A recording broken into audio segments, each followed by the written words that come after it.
Come on. It's early! We got a pooch, we got my coffee, and I got my husband, and I'm not wearing my PJs this morning. It's Tuesday. It can only be time for A morning brew. Yeah.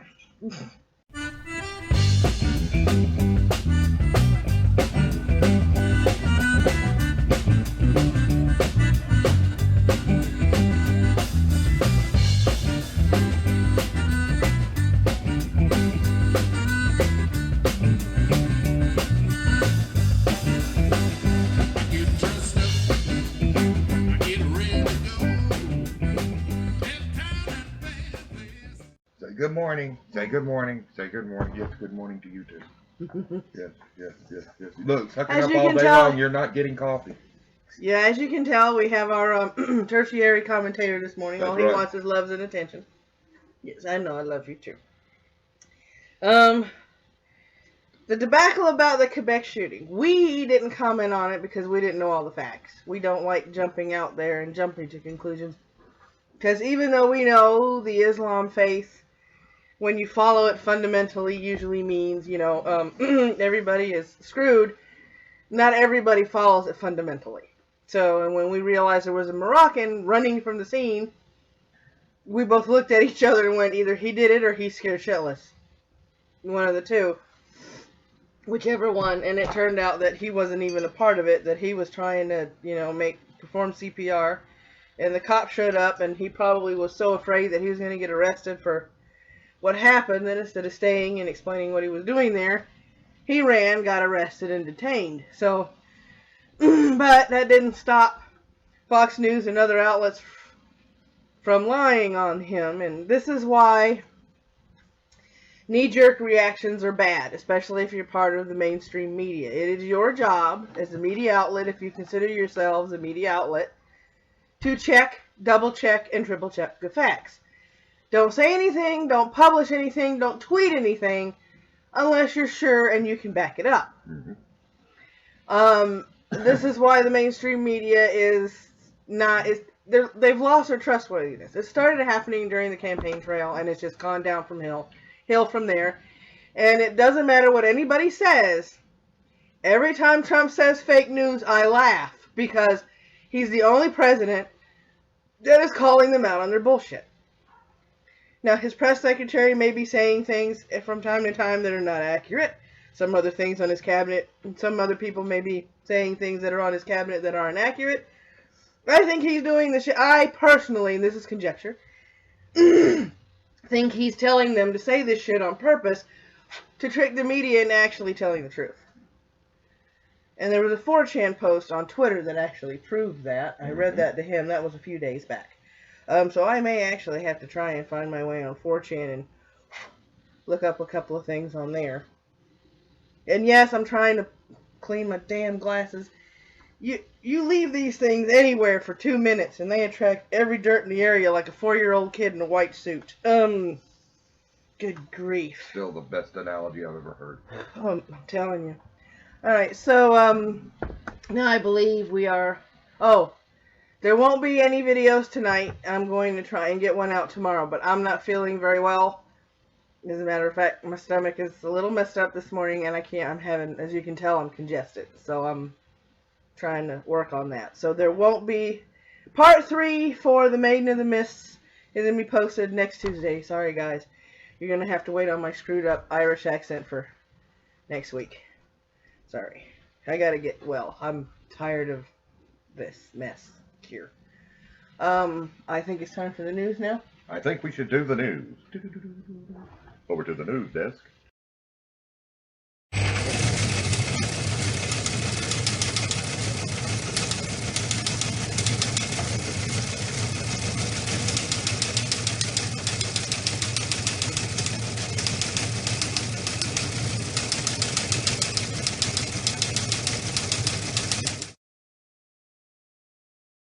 First one out of routers. Is Germany tired of Merkel? Asks mass-selling newspaper Bild. This was this morning at 6:06 approximately.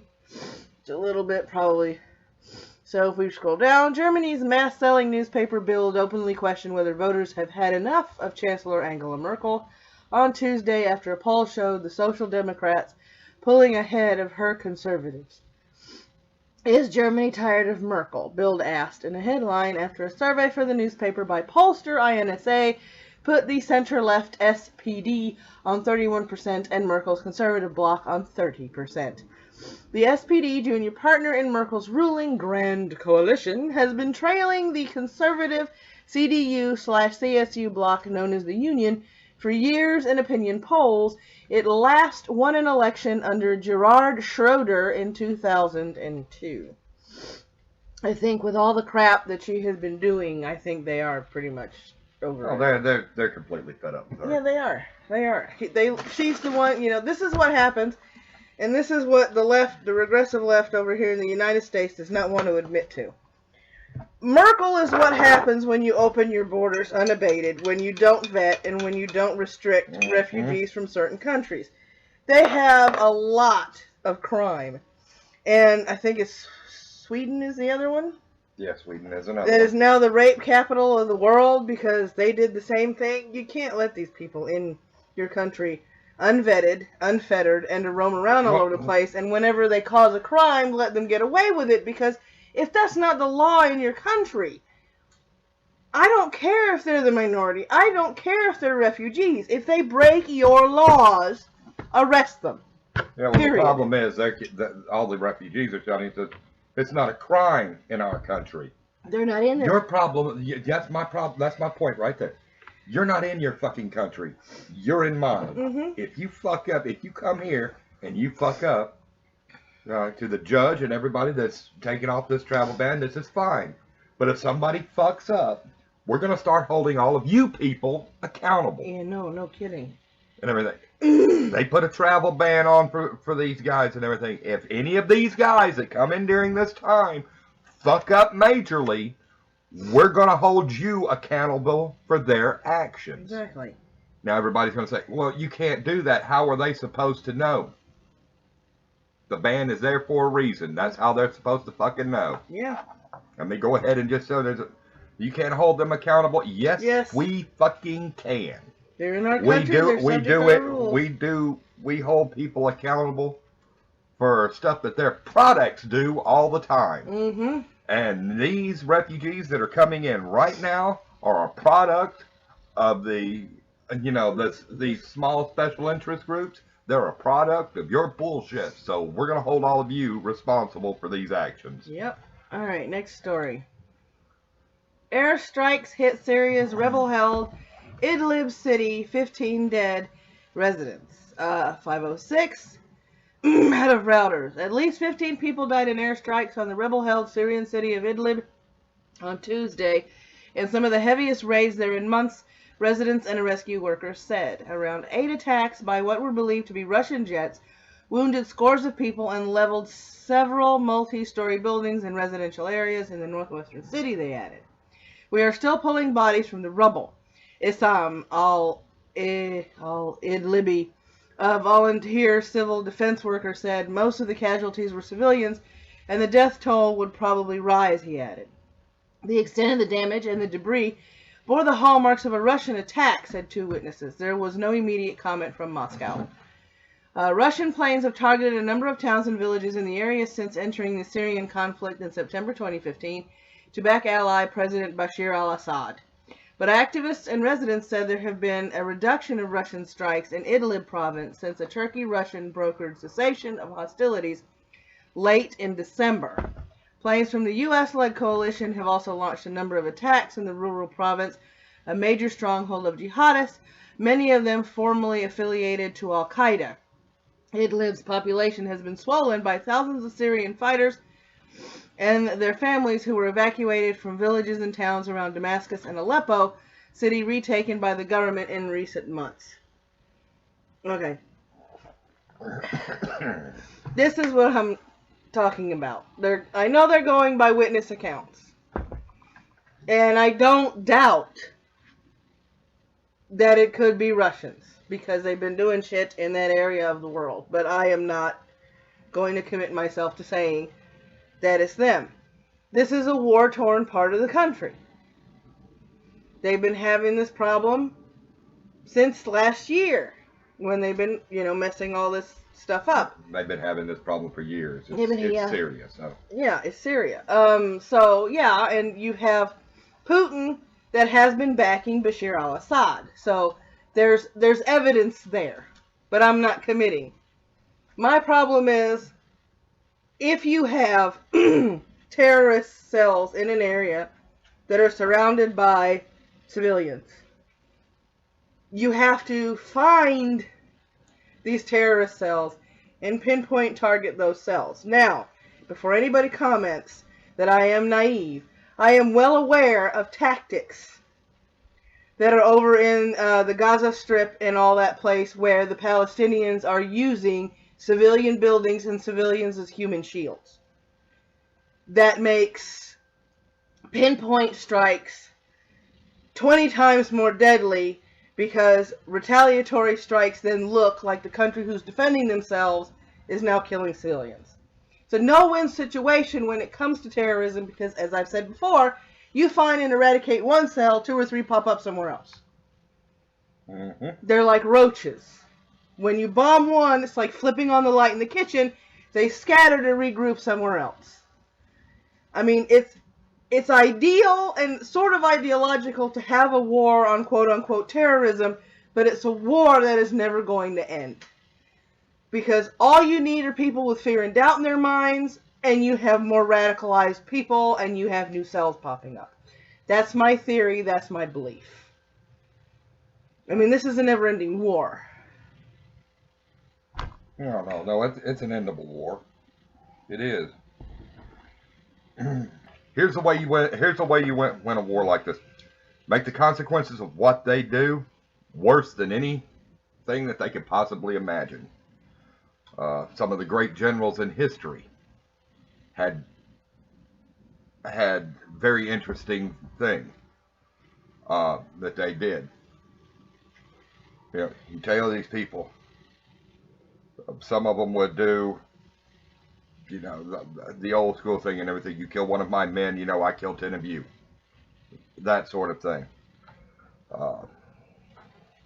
I take a hard line on something and everything. You know, love my wife to death and everything, you know, but I mean, if you're going to use civilians to hide behind, A, you're a coward in the first place, and B, there's going to be collateral damage. Because of killing, you know, a couple of handfuls of civilians stops you from murdering thousands. That's the lesser of two evils in my book. Sorry. All right. DOJ files brief in appeals court defending Trump's immigration executive order. For those of you that don't know, DOJ is short for Department of Justice. Mm-hmm. This was done February 6th at 7:03 p.m. The Department of Justice has filed a brief with the Ninth Circuit Court of Appeals responding to a legal challenge to President Trump's executive order on immigration. The court is set to hear oral arguments by phone on Tuesday at 6 p.m. Eastern Standard Time in the next critical legal test of whether the president's decision to ban travel by people from 7 Muslim majority countries and halt refugee settlement in the U.S. will be upheld. In their brief, Justice Department lawyers write that the executive order is a lawful exercise of the president's authority over the entry of aliens into the United States and the admission of refugees. And as always, like it says on the screen, so if you want to read it in detail, they have it here on the site. This is an NPR site, by the way. Last Friday, Judge James Robert, a federal judge on the U.S. District Court for the Western District of Washington State, imposed a nationwide temporary restraining order against the order. The decision effectively blocked the implementation of the travel ban, and now the Justice Department is seeking to reinstate it. On Saturday, the Ninth Circuit denied the Justice Department's request to stay the suspension and allow enforcement of the ban continue. Okay. Once again, like we said yesterday, this is how checks and balances works. A president does an executive order in order to do something, and it is up to the judicial branch and Congress to figure out whether or not they've overstepped their bounds. This is the checks and balances process at work. Unlike what Cenk Uygur on TYT keeps saying, that he's not being checked. This is them checking him. They don't want him to overstep his bounds. Now, they didn't do this when Obama was freely wasting ink on paper for his executive orders. Oh, no. Lord, no. But they're doing this for Trump, because apparently, you know, Trump is the vilification of everything evil, I guess. I have no freaking clue. Well, he's not a black Muslim president, so, you know, so he must be biased and racist. Oh, yeah, obviously. Oh, and sexist, and misogynistic, and xenophobic. And everything. But again, no, we come back to this. It's y'all can do this all day long. Now, to everyone that got on the bandwagon and did this and everything, just want y'all to know, anybody coming into the U.S. while this is going on, if, let's say, you know, God forbid, one of them kills somebody, an American citizen, you all should be held accountable. Yeah. That means a manslaughter charge for each one of you. Yeah. And maximum sentences should be held up, should be divvied out. This. If you're going to create an environment where I feel like I have to go from being loving husband to guard dogging my wife to make sure no one can attack her or harm her, then this is what you're going to get. Mm-hmm. I am a wonderfully happy goofball person. Most of the time. But with the way things are going, the area that we live in, you know, she is now a homebody. Because I will go to prison. Because the first person that tries to put their hands on her, I'm going to kill in a very violent manner. I'm the peaceful one. This is the reason right here I wasn't in prison 20 years ago. I'm the peaceful one. I'm the pacifist that doesn't initiate conflict, but I will defend myself. I am not 100% pacifist. I won't stand there and let you beat on me. No, I taught you a lot. So. I'm the person that said, "Well, yeah, but you should see the other guy." That's me. I'm the guy that was raised by a bouncer at bars and everything, where when you came in, you went through metal detectors, you got searched and everything, you know, and the first thing we had to ask most of these people was, "Do you have any guns, knives, or hand grenades on you?" "No." "Would you like to rent one of ours?" Yeah. All right, final story of the day. Ooh, what do we got? We have got Israel targeted under law passed to help 9/11 families sue Saudis.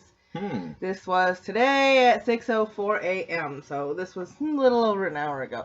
Congress overrode President Barack Obama's veto last year to pass a law making it easier for families of September 11 victims to sue Saudi Arabia. But now a Washington lawyer is using it to target Israel instead. In a 103-page complaint filed February 1st, attorney Martin F. McMahon alleges that Israeli Prime Minister Benjamin Netanyahu, as well as U.S. charities tied to President Donald Trump's son-in-law Jared Kushner and Trump's Israel ambassador pick David Friedman, are complicit in war crimes against Palestinians because of their financial support for the settlement activity in the West Bank. The suit could bolster critics of the Saudi-targeted law who warned U.S. lawmakers that the statute opened the door to legal claims that ultimately could drag U.S. officials into court, even on flimsy grounds. Okay, I'm going to say this, and everybody's going to know this is my opinion. This is bullshit. Yeah. This is what happens when the media spins things. Israel is always vilified, and all they're doing is defending themselves. Every time there has been a ceasefire between Palestine and Israel, Palestine has broken it, Israel's defended themselves, and the next thing you know, Israel are the bad guys. Yeah. It happens every time. Every time. And this attorney, you know, wanting to go through all of this, you know, that's fine. And everything, you know, you want to make a name for yourself. You know, when all this is said and done, and you get shipped out of country, though, that's what we want to know. Because that's where you'd be heading. Mm-hmm. I'm sorry. All right. You know what that was for? That law was not for you to twist around and everything and to suit your narrative. It was specifically targeted for the Saudi government and everything, so they could pay some reparation for having for those being their citizens that came here. Exactly. You know what time it is.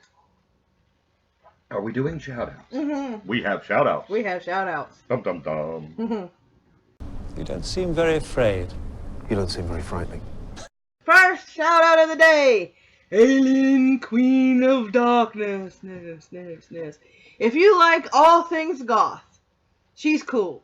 She does makeup tutorials. She gives you a little vlog every now and again. She reads fan mail. She even responds to articles on the internet about people dressing goth for a week or different goth fashions. She's really easy to listen to. She has one of those voices. Ronan's heard me listen to a couple of her videos from time to time. Look, we weren't married and everything. I'd have.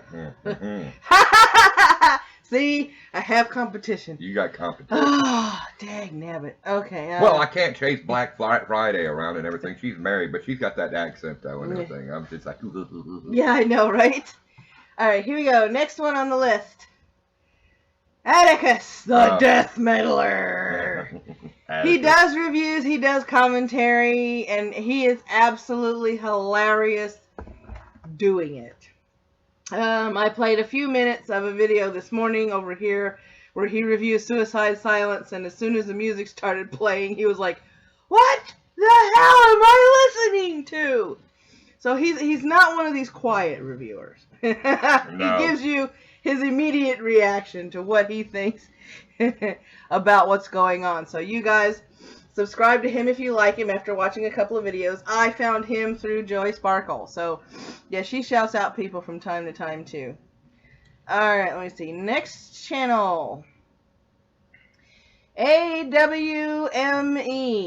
Oh, me. Alright. The reason I picked this one is because Man-at-Arms Reforged. This has got to be the coolest freaking playlist I have ever seen in my entire life. If you want to see them forge weapons from League of Legends, from Assassin's Creed, from movies and other video games and even anime, oh my god. And the weapons are actually usable. I want that katana. You want this katana? I want that katana badly. And I'll scroll it down so you can see some of the pictures. See, there's Electra's size. They've reforged Furion Ulox. Sorry if I Furion. Oh, Furion. Sorry, still had to rethink that. When I saw the Riddick, I knew how to pronounce it. Sword of Altair. Let me flip this over here. Excalibur. Yes, they did Excalibur. Genji's sword from Overwatch. They even did, for those of us that like League of Legends, they literally forged Diana's Moonblade. And Master Yi's sword. And Master Yi's sword. They've done a lot of that. So, these guys are really cool. Come give them a look-see. You will absolutely love what you find here. I did. Oh my god, I can't get enough of their videos, really. Alright, let me see. Going over to my vlog channel. From struggle meals to you had one job and everything in between. It's Fresh Prince, yup. And he is absolutely, positively hilarious. His facial expressions, his little skits, the whole 9 yards. If you need a weekly dose of laughs, this is your guy. Yeah. I mean, he puts these videos together rather well. And if you really want to know what he thinks of these, you've got to watch his Struggle Meals videos. Oh yes, Struggle Meals and You Had One Job. Yes, You Had One Job. Oh my god, the translation fails one was funny too. Yeah, translation fails was good. Y'all come over here and visit him. You won't be disappointed in the least. And last but not least, he is very positive. He's a top laner. And I believe he's the one that absolutely loves to play Irelia. Yeah, I think he is an Irelia. Yeah, and he's done all sorts of, he's played other champions as well. And you can watch his rise to, his champions and stuff. He has those kind of series on here. And apparently with the new season, he's learning how to climb up the ranks again, playing Irelia. Well, you have to go. You have to do that. You have to redo your ranks every year. Well, I'm glad I'm not in ranked. Yeah. Because that if you got all the way to Like if you go all the way to Challenger this year Yeah. and everything, you got to start over at the beginning of next season in bronze and go all the way back there again. Yeah. You have to prove your rank each year. And we've watched a couple of his videos on here. He is hilarious. When he screws up or he's having a bad game, you know it. He doesn't edit that part out. He will cuss, he will grunt, he will groan, he will growl. I mean, no, why did I just do that? It's so fucking stupid. Exactly. All right. And any gamer out there that hasn't done that out loud and everything, or claims that and everything, you're lying. Exactly. I have looked at a screen more than once and went, why did I just go there? Me too. All right, and last but not least, because we ran a little over in our news section, we're going to cover our hashtags. I found an interesting hashtag today. Yes, you did. It might be the only thing that I get to contribute some days and everything is the hashtag, folks. But I try to find. I like starting off with something rather silly. Can I borrow your horse, please? It's official martial business. He's called Joshua. It's from the Bible. It means the deliverer. No, he isn't. What? I speak horse. He's called Susan. And he wants you to respect his life choices. All right. Hashtag Gilligan's Island movies. And for those of you that don't know who Gilligan's Island is, You've been living under a rock. They're too young. They weren't born back then. Well, you have to look it up. Yep, look it up. You won't be disappointed. It's funny. Look it up and everything. Yeah. All right. So first one is Naked and Dumb. Last of the Little Buddies. 50 Shades of Gilligan. Oh, God. Love the picture, too. Star Wars. What about Bob Denver? Nutty Professor and Mary Ann. The Lovey Whore Prada. The Lovey Whore Prada. There is something about Mary Ann. The Nutty Professor. American Coconut Pie. Me, Myself, and Mary Ann. Always had a crush on her. Went crazy and went after Ginger. Kong, Gilligan's Island. War and Peace of Coconut Cream Pie. 7 Angry Castaways. What about Bob Denver? The Hunt for the SS Minnow. The Coconut Job. Honey, I Shrunk Our Chances of Getting Rescued. Silence of the Communication from the Coconut Radio. 50 Shades of Coconuts. Isles Robot. Ferris Bueller's Day Off, the 3-hour tour. I know where you went last summer. There's Something About Mary Ann. Life of Pi. The Good, the Bad, and the Little Buddy. Shallow Howls. 50 Shades of Ginger. Lovey Actually. And How to Get Maroon on an Island in One Day. And those are the hashtags. I have to have stuff like that to make me smile. We have to round out the news with happy stuff. During the day, I see some things some days that just, I want to go outside and scream and rant, break stuff because, to me it's just idiocy. Yeah. But it's simple. I mean, you got to do something. You got to have some happy part to your morning. You do. And my happy parts to my morning. At least I try to keep my happy parts to my morning. And as always, if you want to contribute any fails, any funny stories like dumb criminals or anything like that, if you want to submit your own hashtags, the email, the Reddit link, all that stuff is in the description down below. Don't forget to include your social media stuff. And if we use your material in the show, we will shout you out in the show and put all your information in the description below. So be prepared for that because we're always looking for submissions. Keep the submissions clean, please. We don't want this NSFW. Some people, I think, watch this with their kids or with their kids running around in the background. Who knows? I know school's going to be, it's January, so we got February, March, April, May, about 4 months. 4 or 5 months. 4 or 5 months before the Rugrats get released from their captivity. And then you know what happens. Parents everywhere lose their mind. Always wondered if it was if the kids were actually happy about the last day of school or if the teachers were happier. I think it's the other one. The teachers, ecstatic. my teachers were always real happy because, well, a couple of them were always saying, would always go on take summer trips and things like that. They were real happy just to get away from everything and see the sights. And come back in August. What did you do this summer? Everything I wasn't supposed to. I didn't have that luxury. Yes, you did. Well, one summer maybe, but I couldn't sneak into my house. My mom was always waiting for me.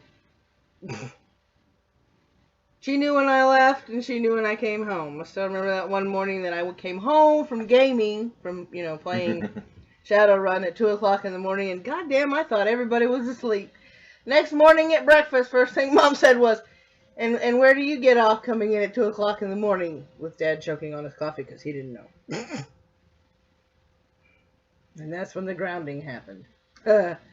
Yeah.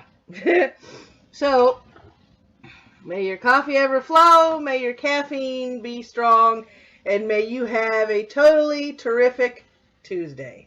Have a good day.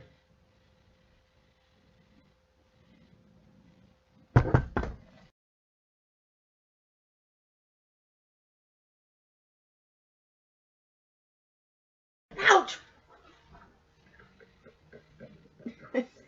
What do you want? What do you want, Susie? What do you want, Susie? What do you want, Susie? What do you want, huh? Not the face, boy. What do you want? You want to say hi to everybody? You want to say hi to the camera? Huh? Say hi. He just fell off the bed. He does that a lot.